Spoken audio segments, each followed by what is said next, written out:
Copy that. Flaps 20. Overhead panel complete. Copy. সিরিয়ায় নিজেদের সামরিক ঘাঁটি ও সেনা কমানোর ঘোষণা দেওয়ার কয়েক মাসের মাথায় ভোল পাল্টিয়েছে যুক্তরাষ্ট্র। সেনা কমানোর পরিবর্তে উল্টো সিরিয়ায় নিজেদের শক্তি বাড়াচ্ছে দেশটি। সিরিয়ার উত্তর পূর্বাঞ্চলের হাসাকা প্রদেশে অবস্থিত মার্কিন ঘাঁটিতে নতুন সামরিক ও লজিস্টিক সহায়তা পাঠিয়েছে ট্রাম্প প্রশাসন।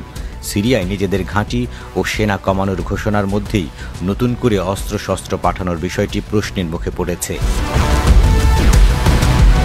Syrian observatory for human rights নামে যুক্তরাজ্য ভিত্তিক একটি পর্যবেক্ষক সংস্থা বলছে, সোমবার বিকেলে একটি মার্কিন কার্গো বিমান এবং একটি অ্যাটাক হেলিকপ্টার খারাব আল জির বিমান ঘাঁটিতে অবতরণ করে। এই বিমান ঘাঁটিটি সিরিয়ার হাসাকার তেল সমৃদ্ধ রমেলান শহরের খুব কাছেই অবস্থিত। স্থানীয় সূত্রের বরাত দিয়ে ব্রিটেন ভিত্তিক এই পর্যবেক্ষক গোষ্ঠীটি বলছে, মার্কিন কার্গো বিমানটিতে ইলেকট্রনিক ডিভাইস, বিভিন্ন ধরনের গোলাবারুদ, ভারী অস্ত্রশস্ত্র এবং বেশ কিছু সেনা সদস্য ছিল। পর্যবেক্ষকরা বলছেন, সিরিয়ায় থাকা আইএসআইএস সন্ত্রাসী গোষ্ঠীর বিরুদ্ধে লড়াইয়ের জন্য উত্তর পূর্ব সিরিয়ায় নিজেদের অবস্থানকে শক্তিশালী ও সুরক্ষিত করার চেষ্টা করছে মার্কিন নেতৃত্বাধীন সামরিক জোট। আর এর মধ্যেই কার্গো বোঝাই অস্ত্রশস্ত্র সিরিয়ার গুরুত্বপূর্ণ মার্কিন ঘাঁটিতে পাঠালো ট্রাম্প প্রশাসন। আইএসআইএস গোষ্ঠীর বিরুদ্ধে মার্কিন সামরিক জোট জোরালো অভিযান শুরু করতে পারে বলে ধারণা করা হচ্ছে। এর আগে গত 21 অক্টোবর আরও একটি মার্কিন কার্গো বিমান ও 2 সামরিক হেলিকপ্টার ওই খারাব আল জির বিমান ঘাঁটিতে অবতরণ করে। সেই চালানে আকাশ প্রতিরক্ষা ব্যবস্থা এবং ভারী অস্ত্রশস্ত্র ছিল। সিরিয়ায় মার্কিন সামরিক বাহিনীর প্রায় 2000 সেনা মোতায়েন রয়েছে। এসব সেনারা সিরিয়ার কয়েকটি ঘাঁটিতে ছড়িয়ে আছে। এসব ঘাঁটির বেশিরভাগই সিরিয়ার উত্তর পূর্বাঞ্চলে অবস্থিত।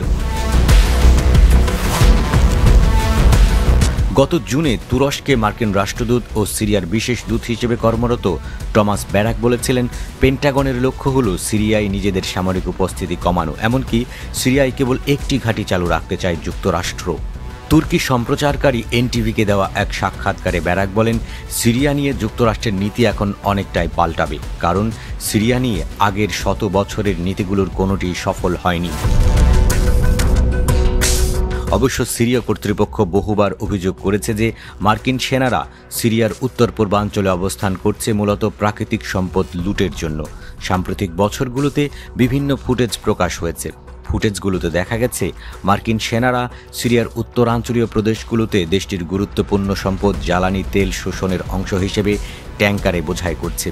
এরপর সিরিয়ার এসব অপরিশোধিত তেল মার্কিন সেনাদের উত্তর ইরাকের ঘাঁটিতে নিয়ে যেতে দেখা গেছে। প্রেসিডেন্ট ট্রাম্প নিজেও একাধিকবার স্বীকার করেছেন যে যুক্তরাষ্ট্রের সেনারা সিরিয়ায় অবস্থান করছে মূলত জ্বালানি তেলের জন্যই। বিশ্লেষকরা বলছেন, সিরিয়ায় নিজেদের ঘাঁটি ও সেনা সংখ্যা কিছুটা কমাতে পারে যুক্তরাষ্ট্র, কিন্তু সিরিয়ায় থাকা আইএসআইএস যোদ্ধাদের দমন এবং সিরিয়ার জ্বালানি তেল লুটের নীতিতে মার্কিনিরা চিরদিনই অটল থাকবে বলেও মন্তব্য করেছেন তারা।